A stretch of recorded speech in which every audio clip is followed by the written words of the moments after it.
Thank you for coming. It's really, really, really grateful. And I hope you like the material. So this is a series I'm doing called Lit from the Inside. So it's all about experiencing joy and experiencing your light from the inside, experiencing your life and your light. And this one is called Grandeur versus Grandiosity. And underneath, I have truly loving yourself. But I'd like us just for a moment to think of those two words, grandeur and grandiosity. In my 1,000-page Course in Miracles book, there's a little page and a half on grandeur versus grandiosity. And it struck me so strongly that I've expanded on it. And personally, I think if we live our life from grandeur, or if we live our life from grandiosity, we will experience a completely different life, which one we choose. So before I get going, I'd really like us to think about these words and why I chose them. So if we think of grandeur, I don't know if anybody would like to share what that conjures up. Just the word grandeur. Anybody want to say anything? You don't have to, I can carry on, but. $1 million house. Oh, I should go higher. This is Victoria. $10 million house. All right. Sure. That's great. Yeah, and well, when I looked up grandeur, it had synonyms like brilliance, gloriousness, glory, okay. Right? Grandness, magnificence, majesty, right? Resplendent, splendor, sublimeness. And when people often will say grandeur, they'll talk about a natural landscape, right? Like the Grand Canyon. And it speaks for itself. Grandeur speaks for itself. It's, if you think of a beautiful landscape, it's so silent, right? But it's so loud. So grandeur is something that it's just there in front of us, or within us, we feel this grandeur. And grandiosity, the word I was thinking of a synonym for it is like grand standing. Do you know that term? Grand standing. And when I looked that up in the dictionary, it said the action of behaving in a showy or ostentatious manner in an attempt to attract favorable attention from spectators or the media. So it's this puffed up grandiosity. So I wanted to go through those two words a little bit before we start, because there are two different ways we can lead our lives. Now I'm going to turn the page. I know these aren't completely easy to say, but so in a nutshell, I'm going to be talking about these two words. And what I'm going to do is keep comparing and contrasting them. So throughout the talk, you're going to become familiar. Oh, that's grandeur within me. Oh, that's grandiosity. So I'm going to keep comparing them. So in a nutshell, grandeur is the acceptance of the truth of who I am. It's spirit within you, grandeur, right? Knowing inside that I am always enough. My actions are in alignment with this truth. When I have grandeur and I'm in touch with my grandeur, my goal is to share this grandeur to help others get closer to their own grandeur. So you don't have to memorize that, okay? Now, grandiosity is the opposite. Grandiosity is not accepting the truth of who I am, because it is never enough. I'm never enough. Grandiosity, I feel despair and small, so I am constantly in search of achieving worth outside of myself to give me temporary relief of this internal despair. I know that was a bit wordy, but we go for the whole grandiosity when we do not accept who we are in truth. Mhm. So I'll just continue and you'll start to get more of a feel for it. Okay. So if I was to start saying these statements, I want you to see how you feel when I say them. How do you react? And I'll get a little feedback if anybody wants to afterwards. So I'm going to say them. I really love myself. I really like my personality. I like to spend time with just me. I am completely amazing, just the way I am. Because I am a precious, unique individual, I am okay being different than you. And I am equal to everyone. Okay, so how did you feel?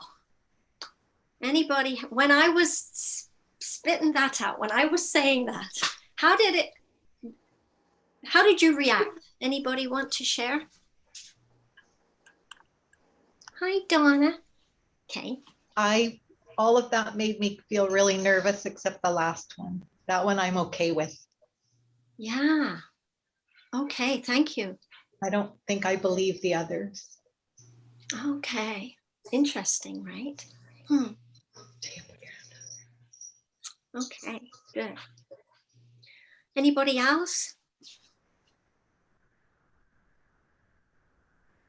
See, the thing is we're not used to saying these things. And we're also not used to hearing it said from anybody. Even if somebody's puffed up and kind of high on their horse and they're bragging, they very rarely will say anything like that. But we can't do it. You know why we can't do it is because we're confusing grandiosity with grandeur. We can't do it. We can't express it. And we have a hard time if somebody else expresses it because we're afraid of everybody's scarcity complex. Okay? Grandiosity comes with scarcity. Now, carry on. Whoops. Yeah. Oops, sorry. There we go. All right. So here's this lady. Here she is. So in grandiosity, when it's grandiosity, we experience scarcity. All right. But with grandeur, we experience abundance and fullness. With grandiosity, we think there is not enough amazingness to go all around. If I am amazing, then somebody else isn't. If I get the job, somebody else didn't. If I win the oratory prize, somebody else didn't. I remember when I was in high school, I would win this track and field trophy, but I had to keep it really quiet, right? Because I won and somebody else didn't. I have to keep quiet because there's this scarcity that there's only a few amazing things we can all be good at. And this is grandiosity, when we don't think there's enough. And also when we think our worth is measured by what we are achieving or don't achieve outside. When we're being better than others. That's grandiosity. Okay. Now, with grandeur, it does not matter Doesn't matter whether I lose or whether I win. I'm happy also if somebody's winning because my self-worth cup is full, right? With grandeur, my heart is like a cornucopia, a horn of plenty. I am connected to my loving self, and therefore, the more I give, the more love flows within me. That's grandeur. I know my core is amazing. I'm this cornucopia, and it's not dependent on winning, achievements, anything outside myself. Like, for example, I can give love to my kids. I can, they came over today and I gave them all my stuff out of the fridge. I give them my sunscreen. I gave her my fisherman friends. Whatever I give, it's like I'm a cornucopia of love for my children. Can never run out. Okay, next one. Okay. Grandiosity, here we go again. So I'm trying to compare and contrast them so you really start to feel, oh, this is grandeur and this is grandiosity. So grandiosity is very limiting. Grandeur is limitless. Where I believe that there are only so many amazing people, just like I was saying, so only so many people can be amazing, so many activities and accomplishments allowed on this planet. And if I don't secure my spot, if I don't make it, if I don't get it, I'm going to be left in the dirt. I'll be invisible. I believe I'm unimportant, unnecessary, and maybe I'll die even. That's a real core fear of grandiosity, that we're going to get shriveled up and swallowed up by the rest of the world. So I believe I'm in constant competition and I secretly want others to do poorly. Grandeur knows that there is a whole world of potential experiences for me to express my true loving self within. For all of us, grandeur knows that the world is limitless. Limitless. Grandeur knows that I have grandeur waiting inside of me. And I can let everybody be a star because I know that I'm going to get my star time too. And even while I'm not getting my star time, I'm okay because I'm full of grandeur. I am grandeur, right? Let's carry on. Now, grandeur enjoys the process. It's process oriented and is very trusting. This little boy is it's like just going down the stream of life, right? Trusting and not attached to the outcome, right? You're enjoying the process. And as we see in this next picture, we've got grandiosity, and grandiosity is very product oriented, does not enjoy the process, very attached to the outcome. All right. So if I was a gymnast and I was full of grandeur, I would really enjoy doing the best that I could for myself. But if I didn't win all these medals, I would have fun building my body up the best I could and having a great time doing all these flips and tricks, right? You're along for the journey. You enjoy the process as much. Right? And grandeur absolutely accepts the truth of who I am and is totally without illusion because it's real. Grandeur is just about being real, and it's very convincing. It's like, I don't need anybody to like my YouTube video. Maybe somebody's really attached to getting 1,000 people liking their YouTube video, or else, oh, it's a useless, right? Okay, now this next part is really important. So here I've got grandeur believes joy comes from sharing and extending a gift. This gives love and joy in return.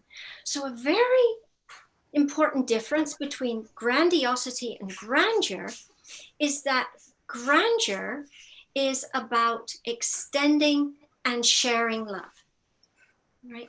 And joy. And when we're doing that, we're feeling this love going through us and people become happy, and that returns love back to us, right? It's giving out of the grandeur so within us. So if I'm a great vegetable gardener, this is my example, or if you're a great vegetable gardener, because I'm not a great vegetable gardener, and we share that passion and skills as a gardener and help people to grow a great garden, that gives back to me because I'm helping. People love it. I'm sharing that grandeur. So grandeur is about being a vessel, helping others. I remember when I used to, a couple of times I've been called to do a talk on teaching people how to do tea leaf readings. You know, so I do, and I give all my secrets away. And people say, don't give your secrets away. But I don't mind because I want to share it. There's plenty. You know, and so what? If 50, then there becomes 100 more people doing tea leaf readings in Victoria, then I guess I can trust that and there'll be something else that I will do. What have I got here? Now here's grandiosity in a gardener, right? Believes that giving and sharing leaves me with less. And if I'm a great gardener and I covet my skills and secrets, so this is Mr. McGregor and that's Peter Rabbit. You know those stories? Beatrix Potter, I think it's Beatrix Potter. Yeah, so he didn't want to share his vegetables and so he just coveted all his vegetables, and yes, he won the prize, but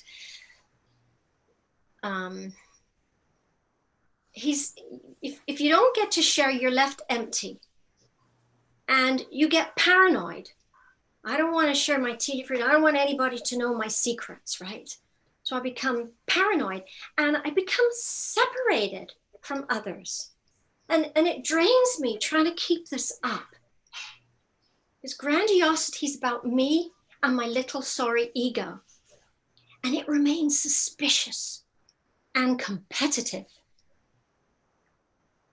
And if you are competing, we vacillate between suspiciousness and viciousness at its worst. And it's true. We pretend, but it's not. You know, we covet things and we're suspicious. But I know we're all above that, but just putting it out there. All right. Now, is that the one? Yeah. So grandeur is not about me, but it's about the love coming through me. All right. Grandeur sees me as a vessel. So when you're expressing the grandeur, it's because you're a vessel for extending love. I'm a vehicle for love. This little bus driver is a vehicle for love. He loves being with kids, and he's got his vehicle, and on this bus he gets to express himself and be sweet and kind to all these kids, right? And it flows from me. And as we're giving, it's flowing through us. Right? Whatever we're giving comes through. If we're yelling at somebody, it comes through us first and we feel it. Right? And so this little bus driver is having lots of joy. And that is experiencing my grandeur flowing through me. And the next picture, grandiosity is all about me. It's all about me. It's not about the sharing, it's about me.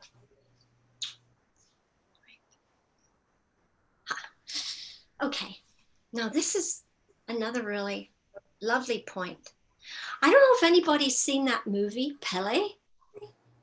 I knew nothing about Pele, but he is this apparently in the soccer world, he's such a famous Brazilian soccer player. If you ever get a chance to see the movie, it used to be on Netflix, but it isn't anymore. You'd have to buy it. But I was so overcome when I watched him. When he played soccer, These people in Brazil, it's like it becomes a ballet and a dance. And it's so beautiful. And he was so gifted and he loved it so much that you just knew that he wasn't doing that for accolades, right? He was in the zone. He was connected. And anybody watching him was also transported to that zone. You know? So this is when we get into our passion, when we're full of grandeur, and when we connect with who we are and what we're about, we start to get in touch with our truth and what we really like to do. And when we do that and enjoy it, if anybody does see us or share in it, they will connect with that feeling. So the next person I've got here is a really lovely friend of mine called Gianni Berdetti. And she's very humble, lovely young lady. And she played the piano for my students when they'd sing in the festival. I needed a piano player. Well, I mean, she just lived down the road from me and I used to go to her house concert. But she has her doctorate in piano. And it doesn't mean that, anyway, but that's beside the point. But when Gianni played, you know the Cookie Monster? Well, she's the piano monster, right? And she's this tiny little lady and she sits down at the piano and it's like, she becomes huge and she plays like this Tasmanian devil in a way, and she goes all over the piano, but she's also so tender. And if you watch her whole body and her expression becomes the piano. And as you sit and watch, I don't know about you, but all of us were brought to tears. We were brought to tears because it was so beautiful, right? But what was lit within me when I watched Pele and Gianni, and what inspired me, it's not the playing of the piano really well or the really good soccer skills, but it's the connection, right? They had a connection to their true selves. They explored this passion, and that's grandeur, right? When somebody's doing something through grandeur and they love it and they feel it, you feel it, and you're connected to the grandeur. Yeah, because they're connected to themselves and it's infectious, right? Now, a common mistake we make is, oh, I just love watching her play the piano, so maybe I'm going to be a piano. It makes me want to play the piano. But what I could be doing instead is going, what's so great about this is the connection. So I should be best to go away going, oh, I'm so inspired that I want to connect, right? How can I express so I can connect? So you see a great soccer player, maybe you shouldn't be the soccer player, but you're inspired really because of the connection, right? And one thing I've noticed about people that are really coming from grandeur is they're humble, right? They're just naturally humble because they're just doing what makes them happy, and just doing it is enough. And if other people receive joy from it, that makes them so happy, right? Yeah. And I didn't do a slide about this, but a lot of it is difference between grandeur and grandiosity is the motivation. What's motivating you? Right? Is the motivating to get an ego stroke? Or are we motivated because, oh, we feel this, I'm motivated, this feels so good, and I want to share it. Yeah. Okay, next page. Oops. There. Grandeur does not have to be grand. It doesn't have to be big. Right? Isn't that cute? Grandiosity does. Grandiosity wants to be up there, that grandstanding. Like, grandeur is basking in the divinity of who we are, right? Grandeur is when we give anything with love. Grandeur is giving with love. And it's enlivening and infusing. Could you guys hear me? Yeah, you can hear me. Yeah. But grandiosity is draining. So we've just got this little boy giving a flower. You know, I remember my daughter Rosemary just loved to give flowers, and she'd give me a flower, and I could tell she was just feeling so good inside giving me a flower, right? And there was so much love, and all I could see in her was the grandeur, and hope I hope she could just love herself and feel that good for the rest of her life, right? So it doesn't have to be grand. It's when we give anything with love. We actually don't even have to do anything, to be honest with you, because the grandeur starts in here. It's the spirit within us. It's the connection to spirit, to the real joy of who we are. And it is enlivening, infusing, and it's giving its truth. It's moving and connecting. And again, it channels through us. And it only comes from the truth of who we are. And we get to feel who we are. We get to experience who we are by sharing it. That's the sharing.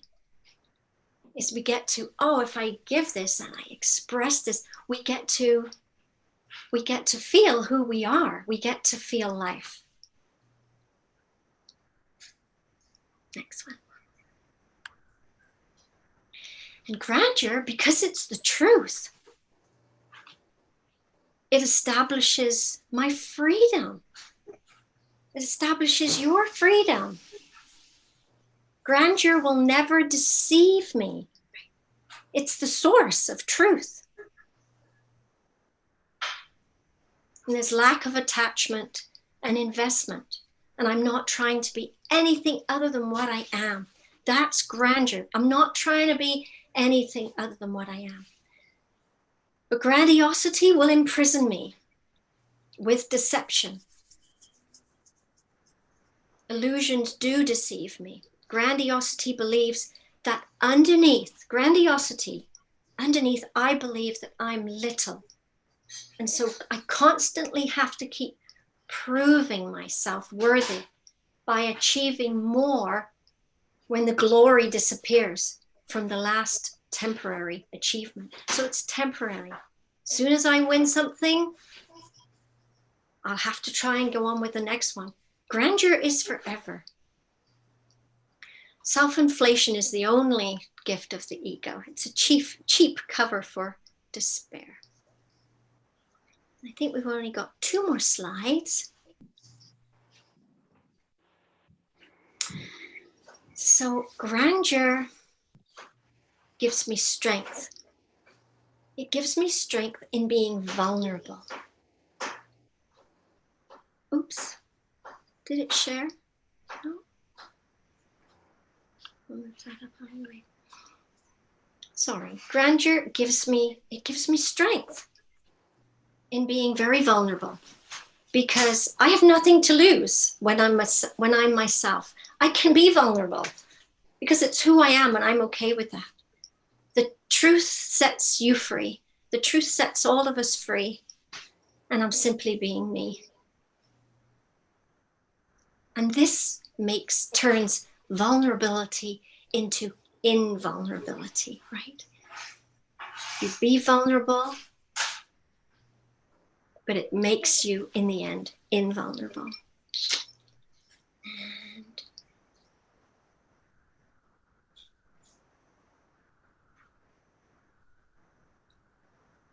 now the last one.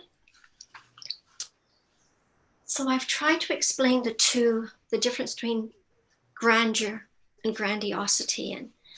And grandeur is just who you are.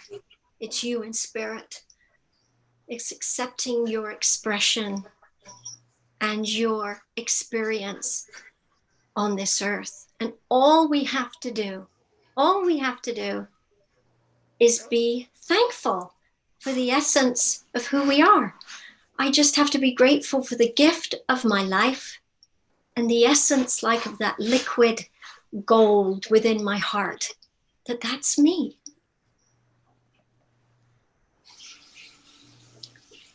And I just think of what we teach our children. If we could teach them the difference between grandeur and grandiosity when they're little. To teach them to grow up and just love themselves, and to be able to express and to let them know there's no scarcity, and let everybody know there's no scarcity. Then we have a world just full of people loving themselves and cheering each other on. So that's grandeur. And that completes my talk on grandeur versus grandiosity. There. So I'm gonna stop sharing. Ding. There. I wonder if anybody has anything to say or would like to add anything.